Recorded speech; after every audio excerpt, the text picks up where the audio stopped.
When you'd probably like to be out in the car park having an ice cream, it's the gravy train. So a little bit of insight. So some of this stuff will be the themes will be very familiar to you, but I think it's one of these things that you put them on the page, it really brings to light why the environment is challenging in the retail environment. I'm going to talk a little bit about it. So put it on a page. So we across food and non-food, we see deflation in the marketplace. Now, this data set's a little bit out of date, but we haven't seen a U-shaped recovery of that. We continue to see a challenging situation where the products that we're making are being sold for similar or lower prices year on year. Now, that's not an environment we expect to continue forever. However, that's a landscape, and that if we're trying to grow our businesses, and many of you as suppliers into food businesses are trying to grow their businesses, that's the landscape. So how are we going to solve for that, and how are we going to help our retailers to address that a little bit? So, I think the most overused phrase, I mean, one promise I'll make is we won't talk about the referendum today, but unprecedented change is a theme. We haven't seen the like of this in the UK retail market in recent history. So where's that playing out? And again, the winners and losers are not are well documented. You don't have to pass by a newspaper to understand what's going on there. But a couple of the themes, and to put them on the page again, tells a little bit more of the insight to it. So clearly, the big disruptors, whilst they're not new entrants in terms of Aldi and Lidl, the hard discounter format has grown exponentially, and the economic downturn has been a catalyst to that. So these players have been in the marketplace, as you well know, for 15, 20 years in most cases. But the catalyst has been an unlock of that permissibility. We only have to look at the types of cars that are parked in those stores to know that there's a badge of honour almost for the middle class to enter into those stores and top up shop. So that is hard for our traditional large format, the big players, the big four or five. They have a big problem because the cheapest and most profitable format is large format. That is contracting, and that is putting pressure on margin in a big way. So they're trying hard to mitigate that in other areas, and we see online growing, but that fulfillment is more expensive. So how are they going to preserve margin, or are they just going to turn to their suppliers and look to us to solve the problem for them? And we don't want to just get into a simplistic margin fight. We need to change the game a little bit and offer things which are different. And you see other areas, so food service again. So whilst there is as people pick up their basket and they push it around the stores, they are highly price focused, continue to be. That behaviour is not changing. However, other formats and out of home continues to grow, and it continues to grow profitably. Clear. So, again, unprecedented change. So what are the themes there? So we have this deflationary environment. We all have our forecasts and expectations. We see that as starting to stabilise, but it's not gone away yet. I think what we'd like as a business, we'd like to see a return to a smaller amount of growth. A little bit of inflation allows to drive pricing in the marketplace a little bit. We see that there's fragmentation, there's customisation, there's one size does not fit all. We need that tailored approach. We need a different solution to fulfill in a Tesco Express store or a garage forecourt than we do for the traditional large format. We're still, in terms of online, we have a few players in a dark store environment, but not many. Again, it's when will that tipping point become where we can start to fulfill via DC rather than just picking a shelf through the night. So what's that going to mean? How are we as suppliers going to be able to enable that for our customers? Top four under pressure. So cash is been falling. Again, there's been headline upon headline in the last 3-4 years. We've seen most of the leaders of those major businesses change over in the last 3 or 4 years. There is less margin out there, and we have to find ways to deliver great value. Yes, potentially at reduced cost, but equally bring value. How can we change the game a little bit and find that win-win? And the fourth point there is disruption. So as consumers, it's been fantastic. So what we're paying out for the products that we're buying today versus 2-3 years ago has been shifted by the destabilising a real market dominance of those top four. So, we all know the landscape a little bit. Okay, what we're going to do about it. So, for us, I thank Google Images for this the slide. We need agility. So, the marketplace is moving and changing. We need to be able to adapt. When we think, Oisin's presentation we talked about building flexibility, bringing agility into the investments that we make. So we have an imperative to take cost out, but we've got to do it in a way that meets needs of today, but it can also solve problems for tomorrow. If we're not able to fulfill and meet the needs of our customer, it won't matter what the price is, it won't be the right proposition. So we need to find and work with partners and find solutions that can help us do that. And again, almost to reference Oisin's presentation before, we want suppliers to challenge us to really stimulate our thinking and think about the right solutions for today, for 5 years, for 10 years, for 15 and indeed 20 years when we're putting major assets on the ground, if indeed that's the right solution. And we've got to think in terms of different solutions to that problem as well. So I think the traditional model of a buy and depreciate, maybe we need to find different ways. So how can we own assets in different ways, or have use of assets and different methods of ownership? So create and retain flexibility is essential.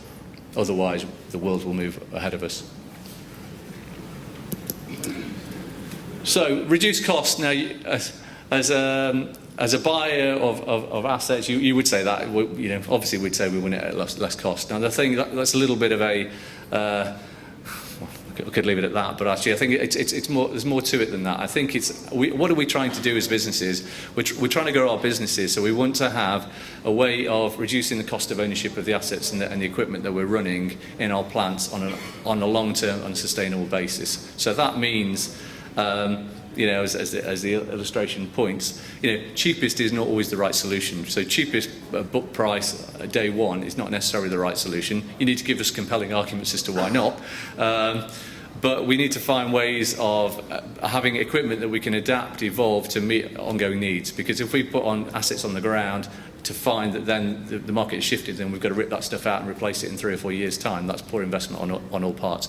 We, as major buyers in some of this stuff, and I speak for lots of other businesses when I say this, you need to help us with that. Give us the right solution to stimulate our thinking, challenge us in terms of where we're going with these things. And by doing that, we will get great performance over the long term, and that's what we need to deliver sustainable growth for our business.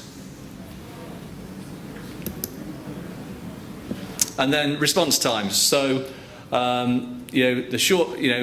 have the most developed retail market anywhere in the world, really, certainly of the scale that it is. We need fast response in the marketplace, and we've got, it appears, but in essence, the old world of being presented with a new innovation to the marketplace, our traditional solution to that would probably be, okay, well, I can fit it on this line, or I need to build a new line, but I'm going to take capacity out of my line as a result of that. I'm going to see OEE eroded. I'm going to lose some capacity. It's going to cost me more money, and I'm probably going to put more inventory on the ground in order to fulfil that, because actually I've now got more SKUs. I've got that cycle of manufacturers is extended. Therefore, I've got more cycle stock, and I'm less flexible than I was before. Old model. The new world has to be for us that we find ways of providing same or better in terms of OE. So how can we if we have a world which is much more fragmented, we need customization. We need to find ways of doing that customization at the last point. How can we do that without eroding the efficiencies that we already have in our operation? Because that's driving our efficient cost of goods. If we haven't got that and we're presenting a new solution but it's high cost, it's unpalatable. So how do we do that? And in the same breath, that also enables us to then not put more inventory on the ground and retain that flexibility response time. It's not in anybody's end-to-end supply chain thinking is where we need to be.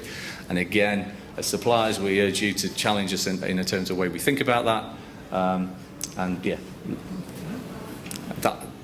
That's going to give us the flexibility at the right price.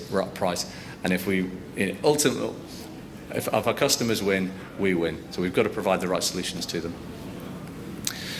So that's the context. I think that the last couple of slides for me is really a call to arms for us as a business, as an industry. So we we face these big challenges, unprecedented to use the phrase, and we continue to be a major employer of a lot of talented technical and engineering-based people. And we need to carry a sword for that, and we need to drive it forward and be a place, destination for people that are perhaps sitting in their sports. Those poor people doing their exams today, sitting in a sports hall somewhere, probably sweating cobs, and they're probably about halfway through. Those people, we want those talented individuals in our organisations in the future to drive this great industry that we're part of. And to that point, if we're going to win on this stuff, we win through our people.